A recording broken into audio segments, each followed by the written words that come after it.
And done. Okay, got my pre-order in. Now I just have to wait. Should probably take a month or so. What? What do you mean they're already out? What the fuck? I'm a big fan of the 90s Spider-Man animated series. It has its issues, no doubt, but on the whole, I think it does a really good job at adapting the source material. So needless to say, I was pretty excited to see Marvel Legends bring the series into the VHS line alongside the X-Men animated series. This is actually the second set I bought. The first one was the Doc Ock and Aunt May 2-pack, which was... how do I put it? That probably deserves its own video in the future, but yeah, wasn't exactly a fan. But just because I didn't care for that one doesn't mean that this one will go the same. Still, upon first reveal, I did find this release... odd. Why is that? Well, let's get into it and find out. So I believe this is the 5th time Vulture has appeared in the Marvel Legends line as a whole. The first one was way back in the Toy Biz era in the Spider-Man Fearsome Foes box set. After that, funnily enough, the next one came in a 2-pack with Spider-Man, but that was based on the original Ultimate Comics, followed by a Build-A-Figure version based on the MCU incarnation, which was then released as a deluxe figure. Hasbro then did a proper classic Vulture in the Demo Goblin Build-A-Figure wave, and now finally we have the 90s incarnation getting his own figure. From what I can tell, Vulture is using the Vulcan body. The design is very faithful to the source material, being more of a tactical version of his traditional classic costume. He still has the full green spandex, but has traded in the feathered collar for more armored plating and straps. The armor is glued on at the back, but there are also sculpted grooves to help keep it in place. The trade-off is that you get no butterfly joints, but we'll get more into that later. Straps also do a good job of hiding the thigh swivels, which isn't really necessary, but it's a nice touch nonetheless. As for colors, this will probably come down to personal preference. The 90s show had two distinct color palettes, a bright saturated one for day and a more desaturated one for night. Vulture here goes more towards the daytime color palette, so the colors are super bright. Depending on how you feel about it, these might be terrible, but personally I think they look just fine. But let's stop beating around the bush here. Those of you who aren't familiar with the animated series are probably a bit confused right now, so let's talk about that head sculpt. It's a very nice looking head sculpt, printed details, hair, and all that, but Azura, you say? Toombs is supposed to be an old man. Why is he young here? Well, dear viewers, who for some reason I've decided to represent using a fan-made VTuber acrylic, that's the unique thing about 90s Vulture. Vulture's origin in the show is pretty close to what it was in the comics. Adrian Toombs was an elderly businessman who, after being swindled one time too many, decided to take a prototype suit he made and, instead of trying to market it and make a profit, uses it to get revenge. The difference lies in the tech itself. While it still allows Tomb to fly as usual, it also lets him steal the youth of anyone he touches. Yes, this Vulture can temporarily take the youth of others, turning them old and himself young. I have no idea why they felt the need to give him this, but hey, if nothing else, it does let him stand out from other iterations of the character. Notice though that I said temporary. After some time passed, the effects would be reversed, giving the victim their vitality back and returning Vulture back to his old self. As such, you also get a more traditional old head, looking just as good as the young one. It also gets more range looking up due to the lack of hair. Depending on if you tolerate the difference in outfit, you could use this guy in a comics display, and I think it wouldn't look too bad. Alongside the extra head, you also have 2 fists and 2 clawed hands. Pretty standard loadout for Marvel Legends, I see no problem in terms of quantity, but there is one thing I wish we did get. See this pit right here? This is a laser gun that he used in the show. It would have been nice for this piece to be removable and for there to be an additional gripping hand so he could hold it, but it isn't the end of the world that he doesn't have it. Though of course I haven't actually covered all the accessories, there's one very prominent thing I haven't actually mentioned just yet, so let's get to it and talk about the wings. As far as I can tell, these are reused from the Demo Goblin Wave Vulture and attached the exact same way into the back of the bicep and forearm. They're also marked so you know which part goes on which arm, so you won't get confused.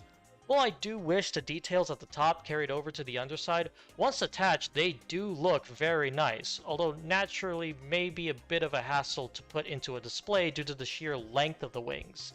They also stay very securely in place, so you shouldn't have many problems posing Vulture with them on. Sadly though, they don't cover the full range of the elbow joint, so be careful with how you pose them, or they'll end up looking kinda broken.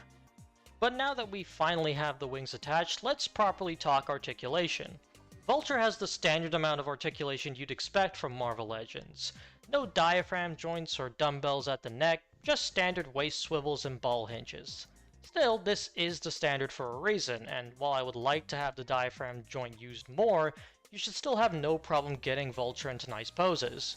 You do lose the butterfly joints that were previously there due to the new sculpting, but I don't think it's much of a detraction here.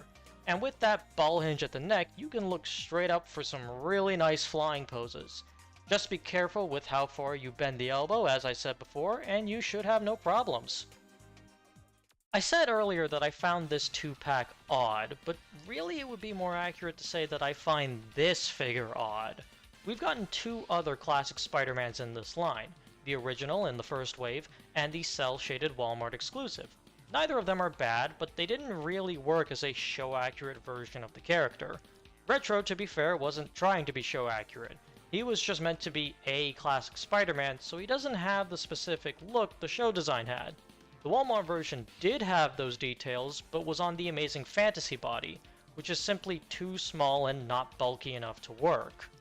So naturally you would assume they would use the retro body again, but with more accurate show details. But that's not what they did. Instead, the Spider-Man we have here is using the Sunfire body. This does have precedent, as this body has been used for the Wallcrawler previously. Scarlet Spider, Cyborg Spider-Man, PS4 Spider-Man, and Webman have all used this body. Hell, the retro body really is just a modified version of this very mold. But that's the thing. The retro body is basically this body, but with better torso articulation and toe joints. Why didn't they just use that one instead? It's been the biggest point of contention with this figure. Why go back to this old mold instead of using the new one? I don't really have an answer to that, but what I will say is this. Is it disappointing that the Legends team didn't use the retro body for this release? Yes. Does it suck that this Spider-Man doesn't have the diaphragm joint, alongside also having this awkward gap at the shoulders? Yes. Does all of this make the figure terrible? No.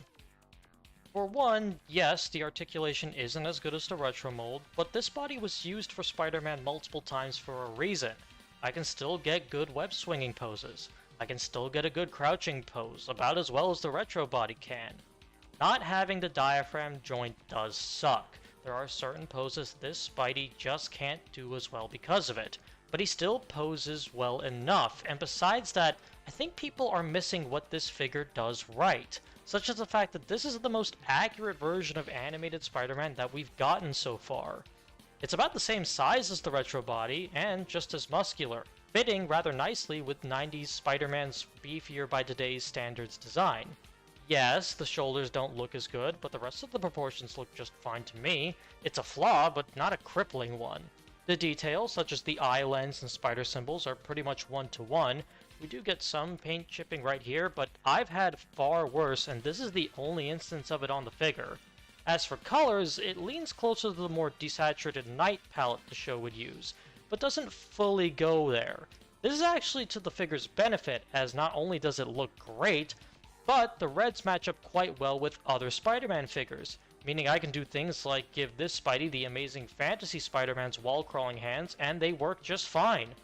Yeah, this guy doesn't come with wall-crawling hands. Alongside the expected fists and whipping hands, he comes with a set of gripping hands. But what's the point of gripping hands if you can't hold on to something? Which is where this mask comes into play. And of course, the ability to hold the mask can only mean one thing, a Peter Parker head to go with it. This is actually the same head sculpt used in the Peter Parker and Alistair Smythe 2-pack, although it has been recolored from that one. Still looks nice and accurate to the show to boot. But that's not the only head sculpt you get. You also get a Flash Thompson head. Flash has actually dressed up as Spider-Man multiple times in different continuities, so this is a welcomed inclusion. It also looks fairly accurate to the show as well. It's always great to have options, and with this extra head, you can now use this figure either as a traditional Spider-Man, or as Flash pretending to be Spider-Man. And given just how many versions of the webhead we tend to get, I greatly appreciate having that option. Size comparison time. Vulture is around 16.5 centimeters tall, with a wingspan of around 34 centimeters. Meanwhile, Spider-Man sits at just about 16 centimeters. So as you'd expect, they'll do just fine with Marvel Legends, but depending on your preference, they may be a bit too big for lines like SH Figuarts or Black Series. And for a bit more variety, here's a bunch of different Spider-Man characters just to give you some idea how they'll look with them. While I don't think this 2-back will be blowing anybody away, what we get here is an ultimately very solid release. This is probably the best Vulture we've gotten so far. Admittedly, there's not too much competition there, but it is a very good rendition of the character. And while Spider-Man may be a bit more limited than before, the accessories, paint, and sculpting do a lot to still make him worthwhile. If you're a fan of the 90s show, odds are you've already picked this pack up. But even if you aren't, I'd say if you want a version of Spider-Man and Vulture for your shelf, these guys should do you just fine. They may not be the absolute best, but they are also far, far from the worst. But that's all I've got to say on these guys. What did you think of them? What do you think they'll release next in the VHS line? Personally, I'd like a black cat on a new female body, but let me know what you want in the comments. And as always, I will see you in the next video. Later!